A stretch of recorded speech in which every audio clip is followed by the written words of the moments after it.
Eu e minha esposa, Beatriz, acreditávamos que finalmente estávamos realizando o nosso maior sonho quando decidimos nos mudar para aquela casa, numa área mais afastada do centro. A ideia era simples. Nós queríamos mais tranquilidade, um lugar onde nosso filho, Danilo, pudesse crescer longe do barulho constante da cidade. Nós tínhamos estabilidade financeira, meu trabalho estava indo muito bem. A Beatriz também havia conseguido uma excelente colocação no emprego novo. E pela primeira vez na vida, o dinheiro não era realmente um problema. Claro, nós não estávamos comprando uma mansão nem nada do tipo. Mas a casa tinha um tamanho bom, um jardim espaçoso e uma vizinhança aparentemente calma. O imóvel não era exatamente a casa dos nossos sonhos, mas servia perfeitamente para a nossa fase de vida. O corretor nos disse que a casa estava com um preço surpreendentemente baixo, devido à urgência do antigo proprietário em vendê-la. Nós até estranhamos o quão barata ela estava, em comparação a outras casas do mesmo padrão, mas naquela empolgação da mudança não demos muita importância. Estávamos felizes, tínhamos um lar mais tranquilo, um ambiente saudável para o Danilo crescer. Só não sabíamos o que nos aguardava naquelas paredes. A primeira noite na casa foi, na verdade, bem agradável. Estávamos exaustos de tanta mudança. Carregar caixas, móveis e limpar tudo, mas felizes. Bebemos vinho após o jantar, compramos uma pizza e sentamos na sala, rindo de como a mudança tinha nos deixado sem forças, mas aliviados por finalmente estarmos ali. O Danilo dormia em seu quarto novo e o silêncio era reconfortante. Logo depois de tomar umas boas taças de vinho, fomos para o quarto principal. A Beatriz caiu no sono rapidamente, exausta. Eu fiquei deitado, olhando para o teto, tentando me acostumar com o silêncio do lugar, quando escutei a primeira coisa estranha. Era um som suave e baixo, quase imperceptível. Vinha de algum canto da parede do nosso quarto. No começo, achei que talvez fosse um barulho de encanamento, algum estalo natural da madeira, algo típico de casas antigas, e não me preocupei muito. Mas a verdade é que, quanto mais eu tentava ignorar aquele som, mais ele parecia insistir. Era um som ritmado, como leves batidas tão sutis que mal podiam ser ouvidas. Eu me levantei devagar, tentei não acordar a Beatriz. Caminhei pelo quarto, descalço, sentindo o chão de madeira fria sob meus pés. A noite estava calma lá fora, o vento batia nas janelas, mas aquele som não parecia vir de fora. Vinha de dentro de alguma parede. Me aproximei, tentando localizar a origem. Parecia uma pequena batida, como se algo com garras minúsculas arranhasse o interior da madeira. Era quase como se houvesse um animal enfiado no vão entre as paredes, arranhando e tentando sair. Me ajoelhei, encostei a orelha contra a parede e fiquei ali por alguns segundos, tentando ouvir mais claramente. Então, o barulho parou subitamente. Silenciei minha respiração para ouvir melhor, mas não havia nada, exceto um silêncio pesado. Fiquei um tempo assim, esperando o som voltar, até pensar que talvez estivesse imaginando coisas. O cansaço da mudança, o álcool do vinho, tudo podia ter me feito alucinar um pouco. Voltei para a cama e dormi. Na manhã seguinte, tudo parecia normal. O Danilo acordou animado, passou o dia brincando no jardim, explorando cada canto da casa. Eu e Beatriz ajeitamos algumas caixas ainda espalhadas. A vizinhança era calma demais, talvez calma até demais. Durante o dia, a casa parecia perfeita, mas, quando veio a segunda noite, as estranhas batidas retornaram, dessa vez um pouco mais fortes e repetitivas. Novamente, esperei Beatriz dormir e tentei investigar. Segui o som, que dessa vez não estava apenas no quarto principal, ele parecia se mover pelo corredor no andar de cima. Eu caminhava com cautela, a cada passo que eu dava, o som mudava de lugar. Era impossível identificar uma origem fixa. Era como se o barulho brincasse comigo, se deslocando à medida que eu tentava achá-lo. Aquilo começou a me deixar inquieto e irritado. Não cheguei a comentar nada com a Beatriz naqueles primeiros dias. Achei que ela ia rir de mim ou dizer que eu estava paranoico com a casa nova. Ao longo da semana, percebi que Danilo estava ficando mais calado. Uma criança geralmente se anima com a mudança, com espaço novo para brincar, mas ele parecia mais introspectivo. Ficava longos períodos sentado, encarando algo no canto do quarto. Perguntei se estava tudo bem. Ele disse que sim, mas eu notava que ele estava mais cansado, com olheiras debaixo dos olhos. Perguntei a Beatriz se ela notou alguma diferença no Danilo. Ela disse que não, que ele devia estar se acostumando ainda com o lugar novo. Crianças demoram a se adaptar, pensou ela. Concordei, sem insistir. As batidas nas paredes ficaram mais intensas com o passar dos dias. Não eram mais apenas arranhões suaves, às vezes pareciam batidas secas, como se alguém do outro lado da parede socasse a madeira o suficiente para tremer levemente o gesso. Numa madrugada, acordei suando, achando que estava tendo um pesadelo, quando ouvi não só as batidas, como também algo que soava como uma risada abafada de uma criança.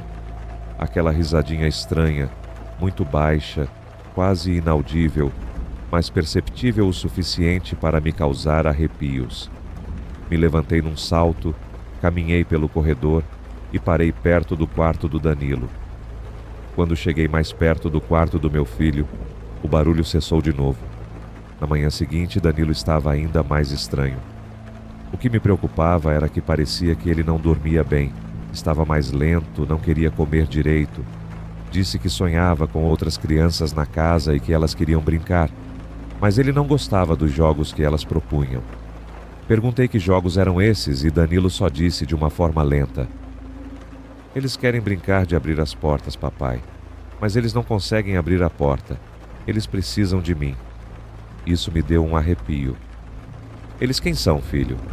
Perguntei, tentando soar calmo, mas meu coração disparava.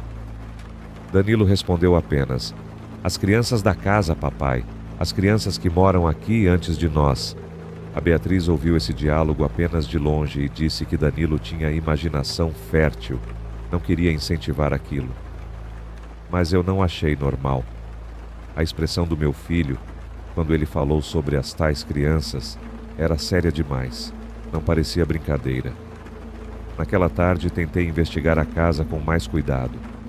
Quando Beatriz saiu para fazer compras e Danilo estava no quintal, tentei encontrar qualquer passagem secreta, qualquer vão nas paredes. Procurei pelo sótão, nada demais. Olhei porão, armários, aparentemente nada anormal, mas algo me incomodava muito. Aquela sensação de que havia mais na casa do que conseguíamos ver. Me fez arrastar móveis, atrás de quadros e móveis pesados, em um quarto de hóspedes que ainda não usávamos. Arrastei um armário antigo e senti meu coração gelar. Ali, atrás da velha madeira colada na parede, eu vi algo estranho. Era um desenho de uma janela pintada. Não uma janela real, mas uma pintura muito realista. Tão realista que cheguei a esticar os dedos para ter certeza de que era tinta, e não uma abertura de verdade. A textura da parede era lisa, mas a pintura dava a ilusão de profundidade, como se aquela janela fosse abrir para outro lugar estranho. Encostei o ouvido naquela pintura, talvez esperando ouvir algo, e por um momento achei ter escutado um leve sussurro, algo muito baixo, como se viesse de longe. Me afastei assustado. Comecei a pensar na risada que ouvi na noite anterior e nas palavras de Danilo sobre crianças querendo brincar de abrir portas. Agora não era uma porta, mas sim uma janela pintada na parede. Talvez houvessem outras.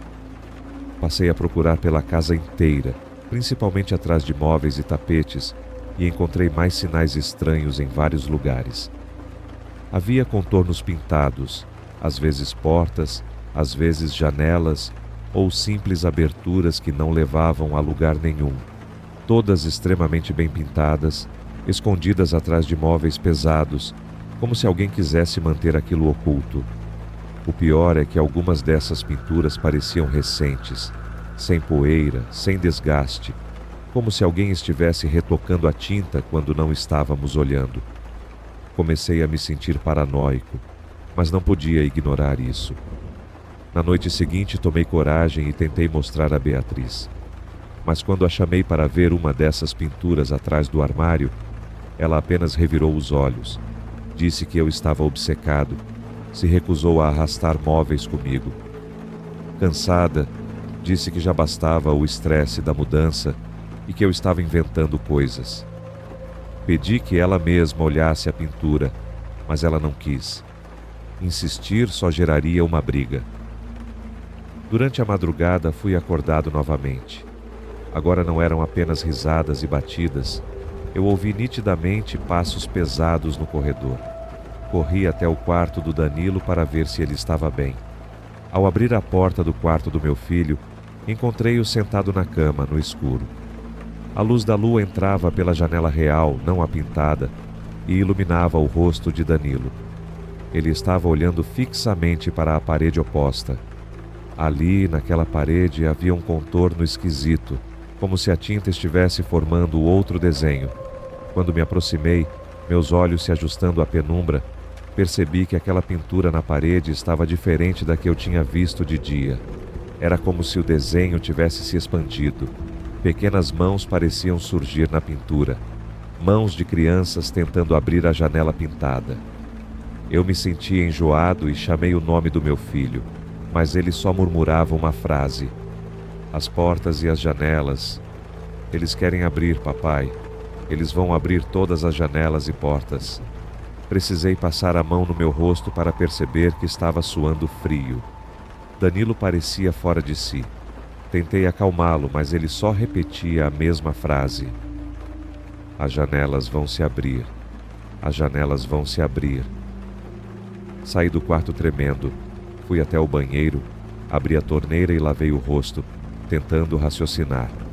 Era minha imaginação ou havia algo realmente sobrenatural naquela casa? Quando ergui a cabeça e olhei no espelho, quase gritei. Havia um contorno de uma pequena portinhola no canto do banheiro, pintado nos azulejos. Como não vi isso antes? E o mais assustador era que parecia ter uma fina rachadura, como se a pintura estivesse se tornando uma fissura real. Se era possível ou não, eu não sei, mas me apavorei e voltei correndo para o quarto de Danilo. Chegando lá, meu filho não estava mais na cama. Corri até a porta do quarto, acendi a luz, procurando ele debaixo da cama, no armário, chamando seu nome. O quarto estava vazio, mas as cobertas estavam reviradas. Havia pegadas de pó no chão, pegadas pequenas, como de uma criança, mas não apenas o número de pegadas do Danilo. Parecia haver várias trilhas de pegadas pequenas se cruzando, algumas terminando nos cantos da parede, onde as tais pinturas estavam. Corri para o quarto principal, acordei Beatriz assustado. Falei do desaparecimento do Danilo, do que estava acontecendo.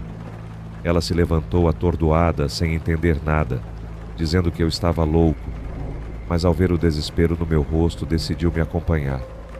Procuramos a casa inteira, chamando pelo nome do nosso filho. Nada dele. Não estava no jardim, não estava na cozinha, nem banheiro, nem porão. Gritamos seu nome e nada. O pânico tomou conta de nós. A Beatriz começou a chorar desesperada. Eu tentava manter a calma, mas meu coração estava em pedaços. Onde estava meu menino? Pensei em chamar a polícia, mas no caminho para pegar o telefone percebi algo terrível. O corredor, que antes era curto, agora parecia mais longo. A iluminação fraca do abajur mostrava que as paredes estavam diferentes. Havia mais uma pintura, que não estava lá antes. Uma grande porta pintada no final do corredor. Me aproximei devagar, a Beatriz atrás de mim tremendo.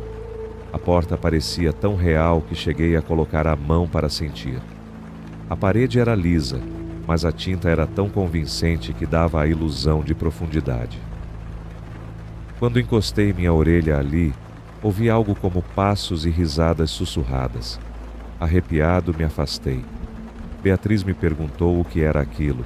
E eu disse que não sabia.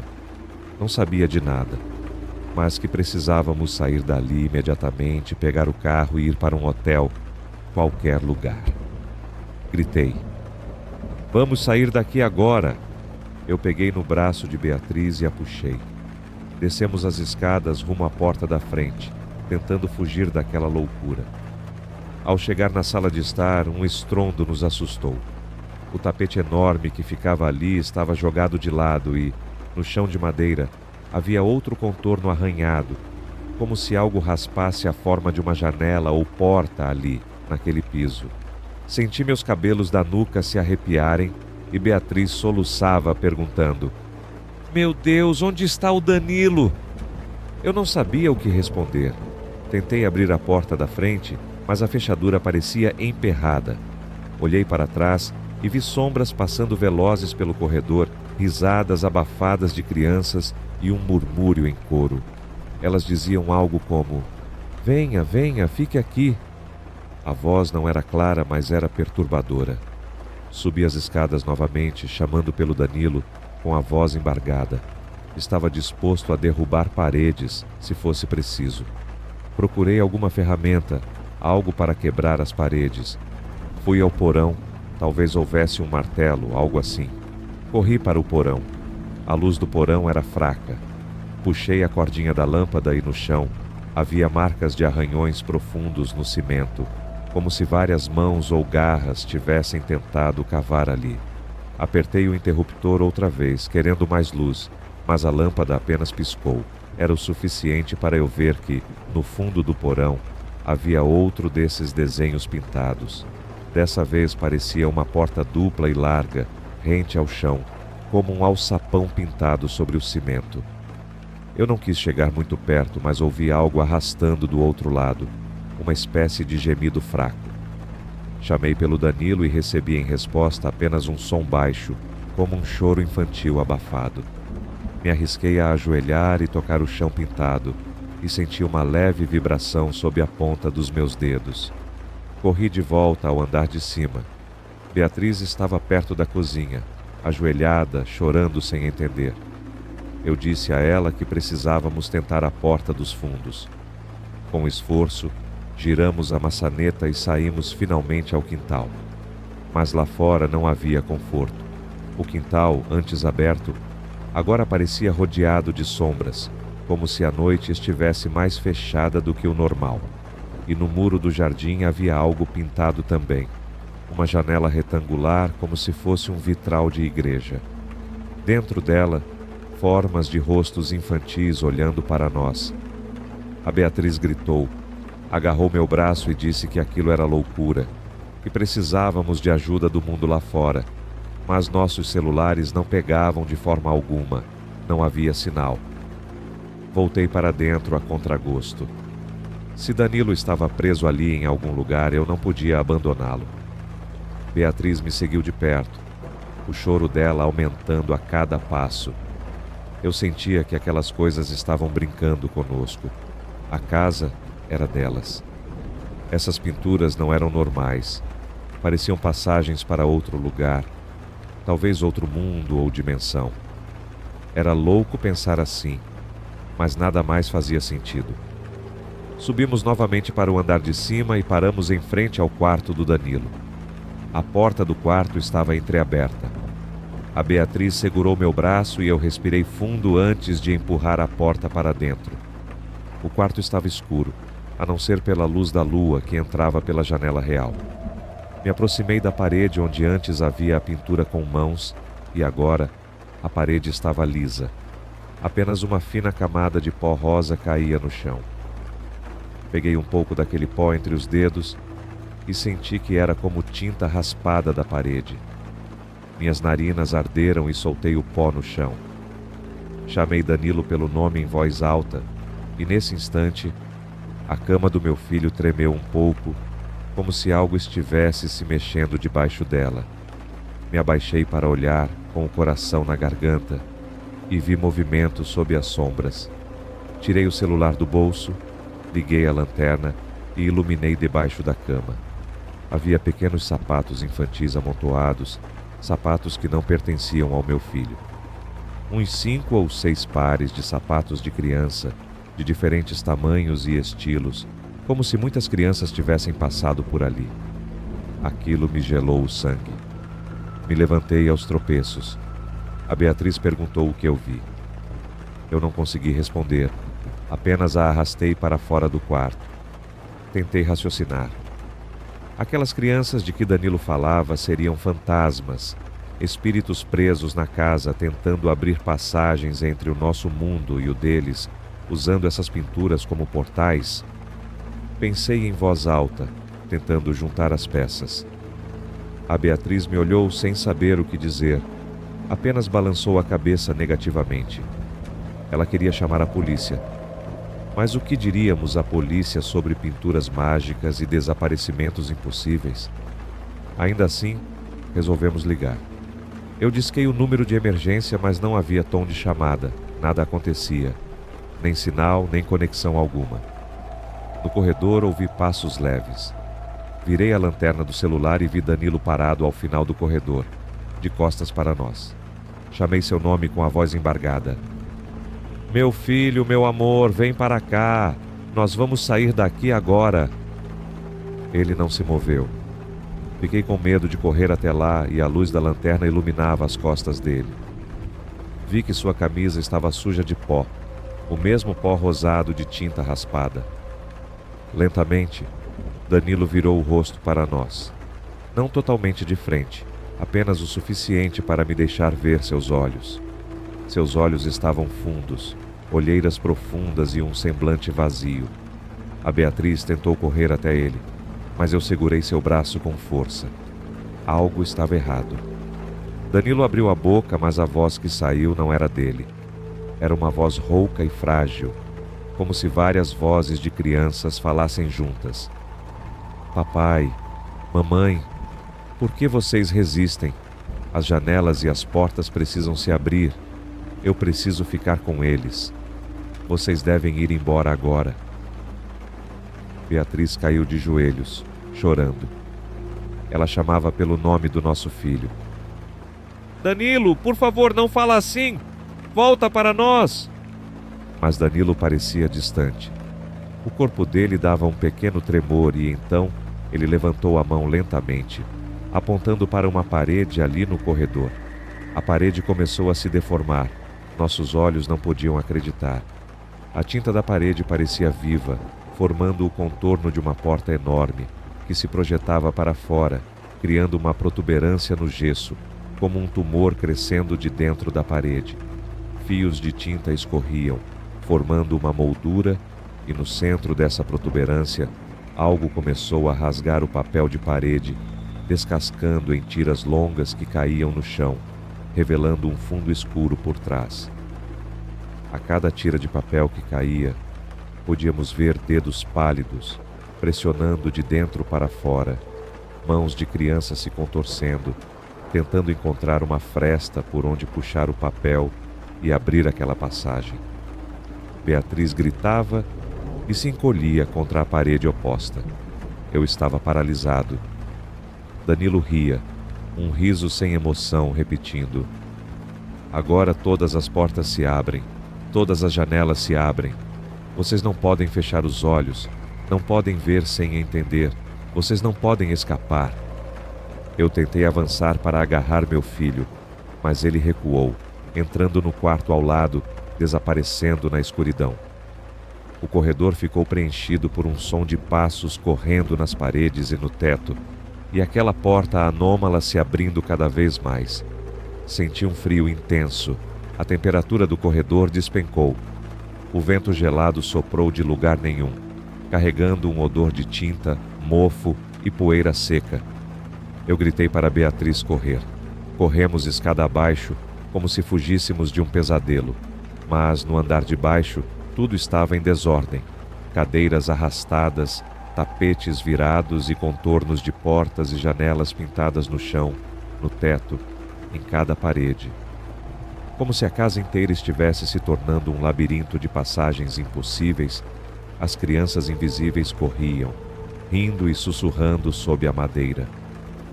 Nós tentamos desesperadamente abrir a porta da frente, mas o trinco não cedia. Ouvi mais risadas atrás de nós. Beatriz então sugeriu quebrar uma janela real. Eu peguei uma cadeira e atirei contra o vidro da janela da sala. O vidro estilhaçou e pulamos para o jardim do lado de fora. Finalmente estávamos fora da casa, tropeçando na grama molhada. Mas ao olhar para trás, vimos o impossível. Não havia janela quebrada, apenas um muro sólido e escuro. A casa parecia diferente, mais alta, mais retorcida. Acendemos as lanternas e vimos que, até do lado de fora, já havia contornos estranhos nas paredes externas. Beatriz soluçava, dizendo que isso não podia estar acontecendo, que precisávamos do nosso filho de volta. Eu tentei acalmá-la, mas não sabia o que fazer. Voltamos a tentar o carro que estava na garagem. A chave estava no meu bolso. Corremos até a garagem, mas, ao abrir a porta da garagem, vimos que ela estava vazia. O carro não estava lá. Em seu lugar, havia apenas um piso repleto de marcas de mãos infantis impressas na poeira, cada mão apontando para uma das paredes, e nessas paredes, novas janelas e portas pintadas nos encaravam. Sem saída, voltamos para dentro, à procura do Danilo. Não podíamos abandonar nosso filho, por mais aterrorizante que fosse a situação. E quando entramos de novo na sala, um silêncio sepulcral tomou conta. Tudo estava parado, nenhum som, apenas um cheiro pesado de tinta fresca. Ergui a cabeça e observei que todas as pinturas de portas e janelas estavam agora bem definidas, como se tivessem sido finalizadas. Mãos pálidas e magras apareciam saindo da parede, puxando pedaços de papel de parede, como se estivessem prestes a atravessar para o nosso lado. Beatriz se agarrou ao meu braço. Nós recuamos, e naquele momento, vimos Danilo no topo da escada, olhando para nós. Seus lábios tremiam, e ele disse: "Eu amo vocês. Não olhem para eles. Não olhem quando eles passarem. Vocês não vão querer ver. Eu amo vocês, papai, mamãe." As lágrimas brilhavam em seus olhos. Por um breve segundo, era o nosso Danilo falando, não a coisa que o possuía. Mas esse segundo passou rápido demais. A escuridão engoliu sua silhueta e ouvimos apenas o ranger de madeira e o som de uma porta se fechando, alto e estrondoso, como se uma porta gigantesca tivesse batido em algum canto desconhecido da casa. A luz piscou e tudo silenciou. Corremos escada acima, mas Danilo não estava mais lá. O corredor parecia normal, sem portas nem janelas pintadas. Nada, apenas o corredor vazio. Chamamos por ele, gritamos seu nome, nenhuma resposta. Descemos e subimos várias vezes, revistando cada cômodo, até que a exaustão nos venceu. Choramos abraçados no meio da sala, que parecia normal demais. A luz do sol começou a invadir a casa, e não havia sinal dos horrores da noite, como se tudo tivesse sido um pesadelo coletivo. Quando a polícia chegou, chamada pelos vizinhos que ouviram nossos gritos, não encontrou nada de estranho. Procuraram impressões digitais, examinaram a casa inteira. Nós mostramos onde supostamente havia pinturas estranhas, mas nada lá. Apenas paredes normais, sem falhas, sem tinta fresca, apenas a tinta antiga e gasta. Quebraram um pedaço da parede para investigar e não encontraram nada.